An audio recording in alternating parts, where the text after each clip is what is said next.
찬송가 508장 찬송합니다.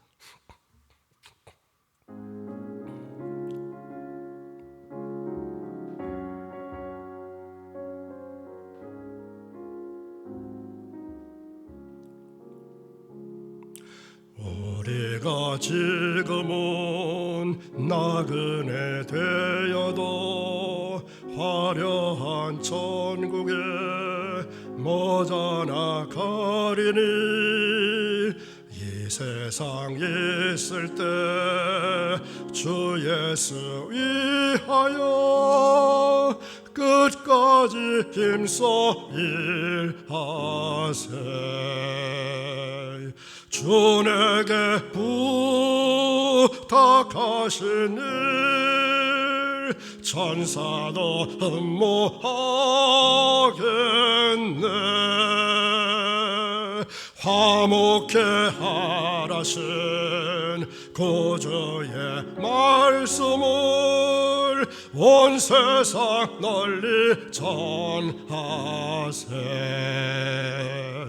주 예수 말씀이 온 세상 만민들 흉악한 죄에서 떠나라 하시니 이 말씀 듣고서 새 생명 얻으라.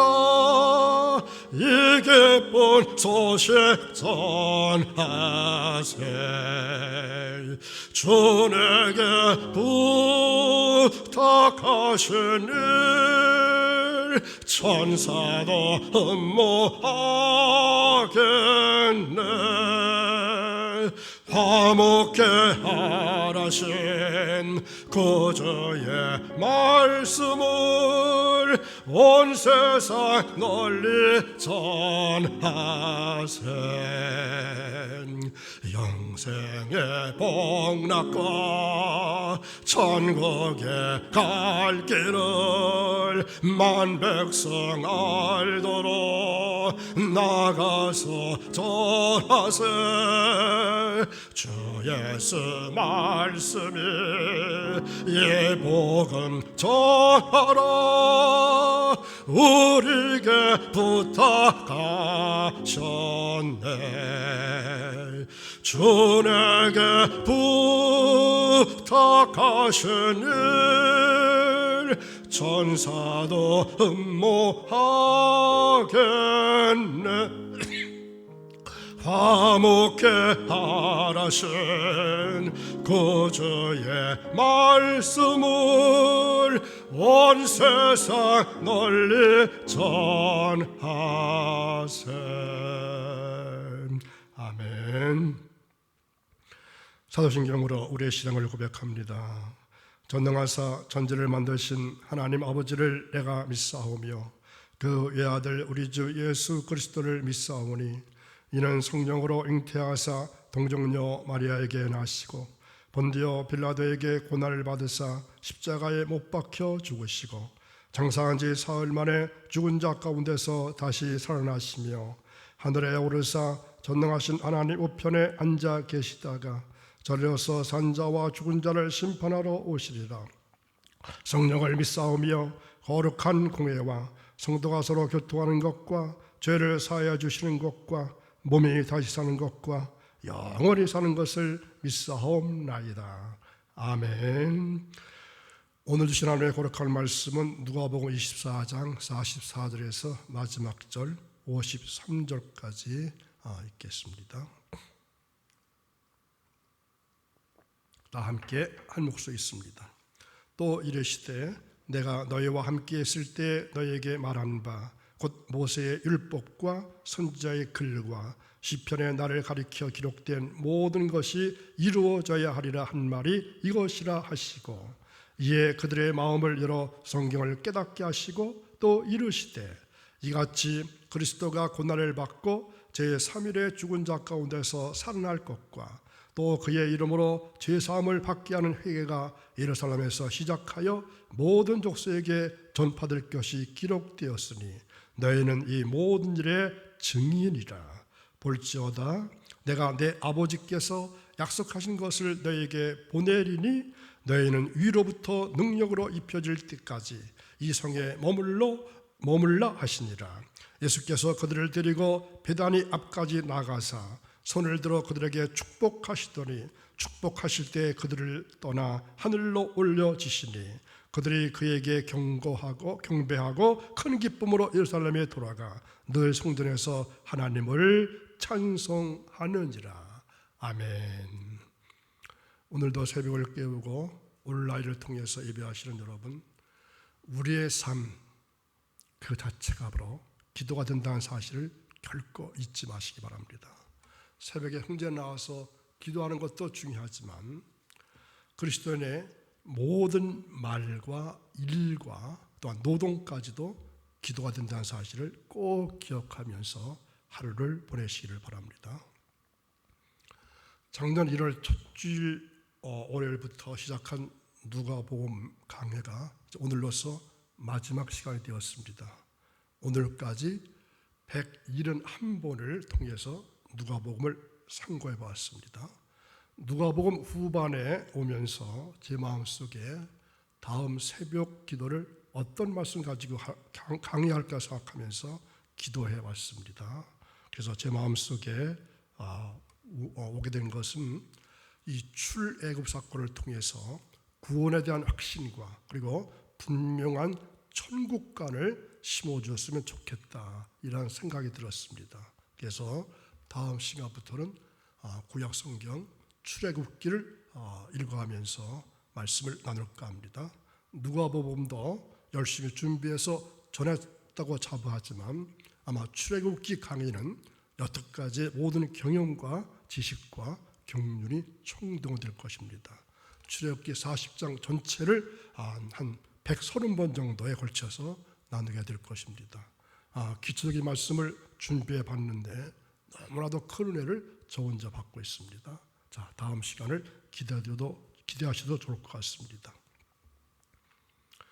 우리가 이제 누가복음을 상고하는 가운데 이제 마지막 부분을 공부하게 되었습니다.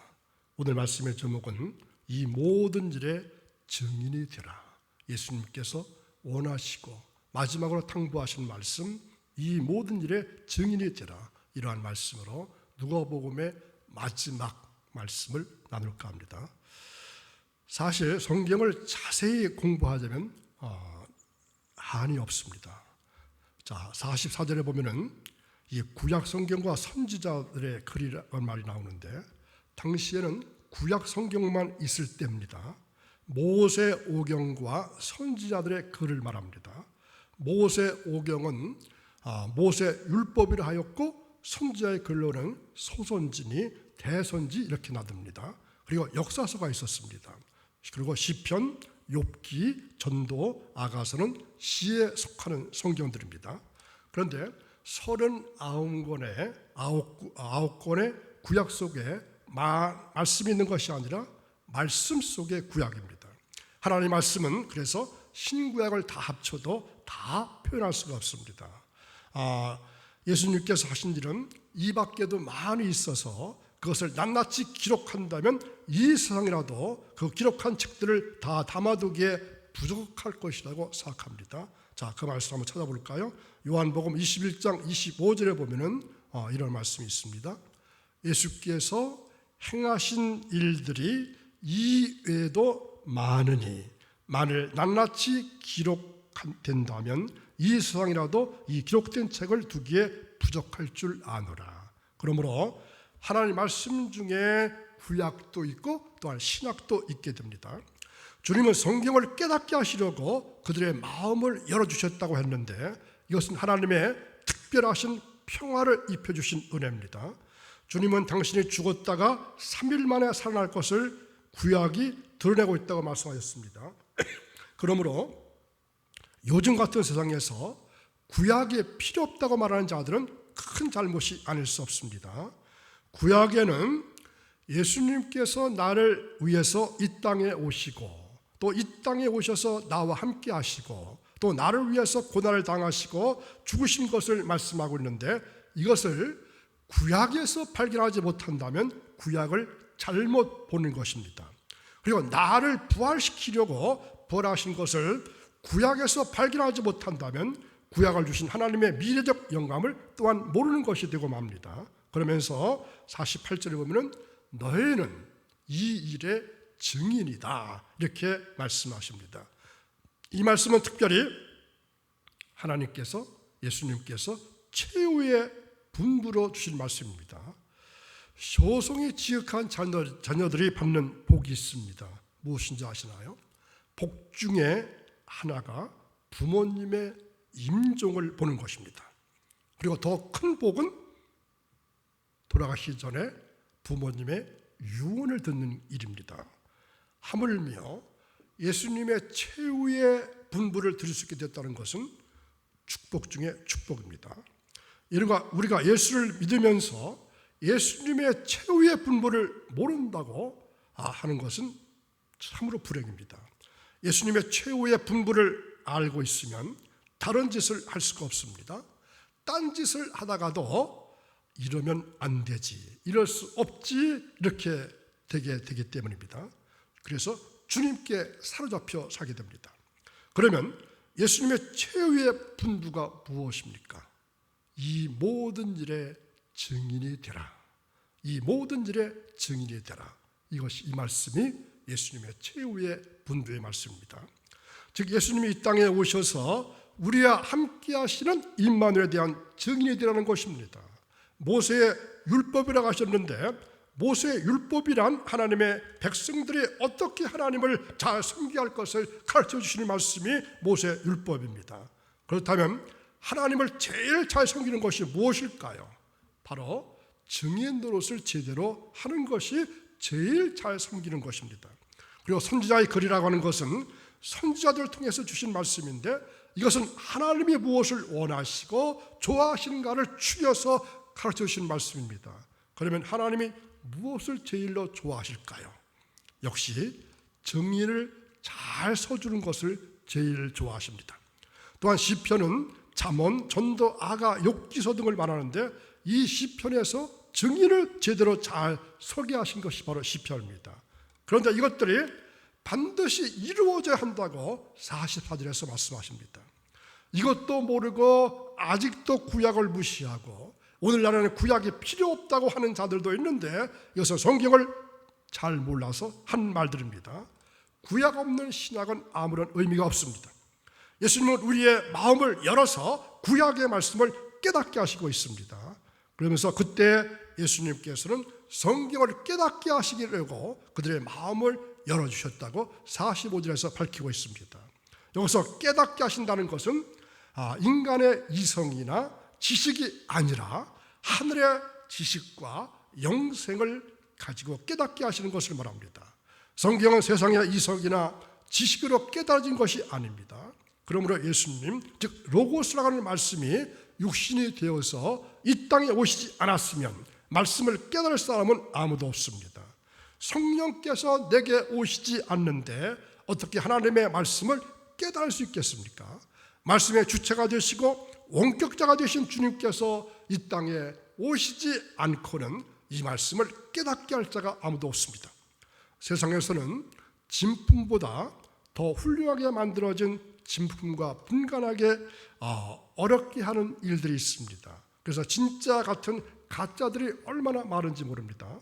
오히려 진품보다도 더 가짜가 멋있게 만들기도 합니다. 그러나 하나님의 말씀은 말씀의 주인이신 분이 직접 오셔서 우리의 마음을 열어주시지 않고는 깨달을 수가 없다는 것입니다. 말씀의 주권자가 되시고 원격자가 되신 성령께서 내 마음에 임하셔서 평화를 잇고 또 능력을 이루어야지 말씀이 내게 실력이 되고 저력이 되게 하시는 것입니다. 예수를 안 믿는 사람들도 책꽂이에 성경책을 꽂아 놓을 수 있습니다. 그들도 성경책을 읽을 수가 있습니다. 그러나 그들은 문학으로, 역사로, 전기로, 사건으로 혹은 소설이나 고고학으로 읽는 것에 지나지 않습니다. 그러나 믿는 사람들은 이런 식으로 읽질 않습니다.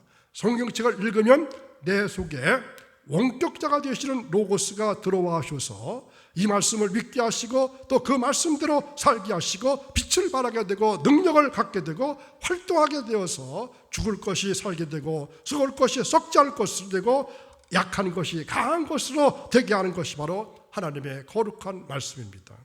우리가 신앙생활을 하면서 성경을 배우면서 이것을 잘 깨닫고 알아야 합니다. 그러므로 믿는 자들은 말씀에 온전하게 시동이 잘 되어야 합니다. 그러면서 46절에 보면은 그리스도가 고난을 겪으시고 3일 만에 죽은 사람들 가운데서 살아날 것이고 그의 이름으로 제사함을 받게 하는 회개가 모든 민족에게 전파될 것이다, 이렇게 기록되어 있습니다. 이것은 예루살렘부터 시작될 것이라고 하신 것입니다. 이사야 53장이나 시편 63편, 요나서는 주님께서 죽으시고 3일 만에 다시 살아나실 것을 계시하신 말씀들입니다. 그리고 모세 오경에는 그리스도의 이름으로 죄 사함을 얻는 번제에 대해서 말씀하시면서 우리로 하여금 회개하게 하는 교훈을 주고 계십니다. 성경에서 말씀하는 회개는 하나님 말씀대로 사는 것을 뜻합니다. 하나님 말씀대로 사는 것을 성경에서 말씀한 회개입니다. 세상에서 말하는 죄를 짓지 않았어도 하나님께서 말씀하신 말씀대로 살지 않는다면 그것을 회개하지 않은 것으로 간주하는 것이 바로 성경의 가르침입니다. 물론 세상에서는 하나님 말씀대로 살지 않아도 죄로 인정하지 않습니다. 그러나 성경에서는 이것이 바로 죄가 됩니다. 그리고 증인이 된다는 것은 얼마나 책임이 큰 것인지 모릅니다. 특별히 증인은 위증을 하지 말아야 합니다. 그래서 증인으로 채택되면 위증을 하지 않는다고 선서를 하게 됩니다. 그러나 하나님 나라에는 위증이 없습니다. 왜냐하면 그때마다 부활체를 만들지 못하면 그것이 곧 위증이 되기 때문입니다. 그러므로 증인은 신실하고 또한 진실해야 합니다. 애매모호해서는 안 됩니다. 미진해서도 안 됩니다. 설교 또한 애매해서 안 됩니다. 또 설교가 이랬다 저랬다 해서도 안 됩니다. 칼이 목에 들어와도 보았다고 해야 하고 들었다고 해야 합니다. 우리가 세상에서 보등 서는 일을 신중하게 해야 하지만 성경에서 말씀하는 증인은 내가 죽고 희생을 해서라도 증인이 되어야 합니다. 핍박받을 각오를 하고 증인을 서야 합니다. 고난받을 각오를 하고 해야 합니다. 죽을 각오를 하고 해야 합니다. 이것이 바로 증인된 믿는 자들의 증인의 삶입니다. 그 다음에 증인은 사명을 가지고 있어야 합니다. 사명을 가진다고 하는 말은 이겨낼 힘을 가진다는 말입니다. 힘이 없으면 사명을 다하지 못합니다. 그런데 이 사명은 해도 되고 안 해도 되는 것이 아닙니다. 그리고 증인은 또한 충성스러워야 합니다. 충성스럽다는 것은 이겨내고 견뎌내는 정도가 아니고 승리를 해서 열고를 더 차지하는 것을 말합니다. 감리교에서는 세례 입교인 30여에게 장로 한 분을 세웁니다. 그러므로 장로 되는 분들은 증인에 되어서 30명을 전도한 사람이라 합니다. 그래야 장로로서의 사명을 다하게 되는 것입니다. 권사는 10여 명을 전도해야 그 사명을 다하는 것입니다. 그렇다면 증인은 무엇을 증거해야 하는 것입니까? 그리스도가 예수님이시고 예수님이 바로 그리스도이심을 증거하는 것입니다. 또한 주님이 나를 위해서 고난을 겪고 죽으셨고 다시 살아나심과 주님의 이름으로 제사함을 얻어서 하나님의 나라를 이룰 때까지 회개하고 성결하게 살아서 영화로운 성화를 이루어가도록 해야 하는 것이 힘써 증인이 되는 것을 말합니다. 이것이 바로 약속이요 또한 성령이십니다. 이 능력이 없이는 평화가 없습니다. 예수님께서는 그들을 베다니까지 데려가셔서 손을 들어 그들을 축복하십니다. 주님은 그들을 축복하시는 가운데 그들에서 떠나서 하늘로 올라가셨다고 했습니다. 이것을 성서적으로 말하면 승천이다 이렇게 말합니다. 주님께서 승천하셨다는 것은 주님이 하나님이셨다는 증거입니다. 그리고 주님께서 육신의 몸을 입고 이 땅에 오셨다는 사실입니다. 이것을 성육화라고 말합니다. 오늘 우리가 이러한 증거를 가졌다는 것이 얼마나 큰 축복인지 모릅니다. 만약 이러한 증거를 받았는데도 축복으로 여기지 않는다면 그것은 믿는 자라고 할 수가 없습니다. 그리고 주님께서 승천하셨다는 것은 하나님이 우리와 함께 계셨던 증거라고 할 수 있습니다. 우리가 이러한 증거를 축복을 받지 못했다면 우리의 신앙은 미신적 신앙이 될 뻔하고 말았습니다. 또한 우리의 소망도 허망이 될 뻔하고 말았습니다. 또 하나님께서 나를 위해서 주셨다고 하는 증거가 승천을 통해서 확정을 짓고 확신을 주고 확고하게 되어서 절대로 아니라고 할 수가 없게 된 것입니다. 그리고 죽었다가 다시 살았을 때도 어느 누구도 믿지 않으려고 했는데 승천하심으로 해서 이제는 안 믿을래야 안 믿을 수 없게 됐고 부인할래야 부인할 수가 없게 되었습니다. 그리고 주님은 다시 사신 몸을 우리들에게 보여주시고 만지게 하시고 물고기까지 잡수시면서 증거해 주셨습니다.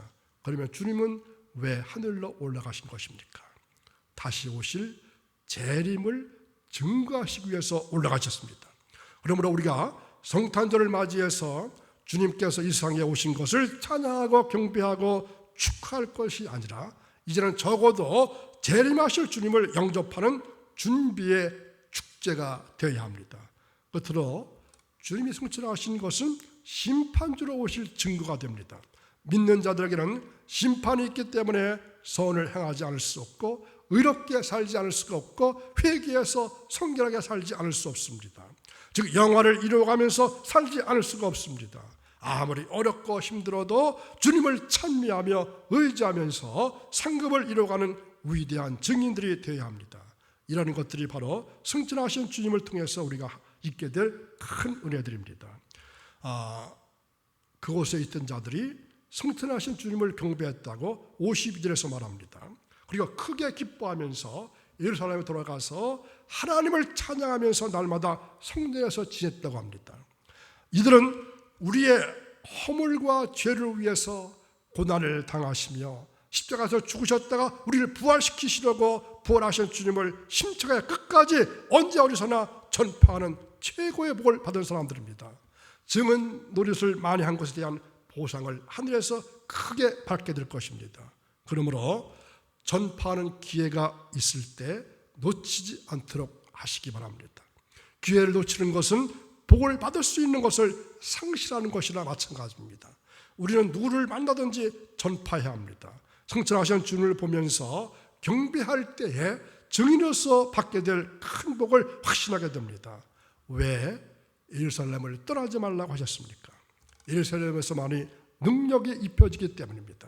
또한 예루살렘에서만이 진리를 가지고 성령의 피동이 이루어지기 때문입니다. 그리고 예루살렘에서만이 회개가 이루어지기 때문입니다. 우리는 가정교회, 직장교회, 일터교회에서 회개를 이루어가야 합니다. 예루살렘을 떠나지 말라고 하는 것은 하나님의 명령입니다. 마지막 교훈입니다. 그러므로 예루살렘에서 어떤 환난도 겪어내야 하고 심지어 죽음도 이겨내야 합니다. 그래서 부활이 되도록 해야 합니다. 그렇다면 예루살렘이 어디입니까? 우리의 가정입니다. 우리의 교회 일터가 바로 예루살렘입니다. 그러므로 이 예루살렘을 함부로 집어던지면 안 됩니다. 그곳에서 죽도록 충성해야 합니다. 믿는 자들은 그래서 직장을 함부로 옮겨서도 안 됩니다. 물론 하나님께서 객관적으로 옮기시는 것은 어쩔 수 없다고 하지만 내가 주관적으로 자기의 멋대로 하는 것은 잘못입니다. 우리는 증인 노릇을 주님께서 인정하시는 데까지 할 수 있는 여러분의 남은 삶이 되시기를 주님의 이름으로 축원합니다. 기도하겠습니다. 한없는 은혜를 베풀어 주시는 하나님 아버지, 하나님께서는 독생자 예수 그리스도를 이 땅에 보내주셔서 우리들을 죄에서 구원해 주셨건만 저희들은 그 은혜를 알지 못하고 많은 죄를 지었습니다. 저희들은 주님께 기도할 때마다 무조건적인 용서를 기대하고 있으면서도 남을 용서할 때에는 너무 많은 조건을 요구하고 따지는 것도 많았습니다. 그동안 171번에 걸쳐서 누가복음의 말씀을 나누게 해주시니 감사합니다. 새해마다 주신 말씀을 통해서 받은 은혜를 남에게도 증거하며 살아가는 전도의 삶, 또한 증인된 삶을 살아갈 수 있도록 복내려 주옵소서. 이제 또한 새롭게 시작되는 출애굽기의 말씀을 통해서도 큰 은혜 허락해 주옵소서. 이 한날도 임마누엘 되어 주셔서 우리와 함께 동행하시며 승리의 삶을 살게 하실 것을 믿사오며 예수님의 이름으로 감사하며 기도하옵나이다. 아멘.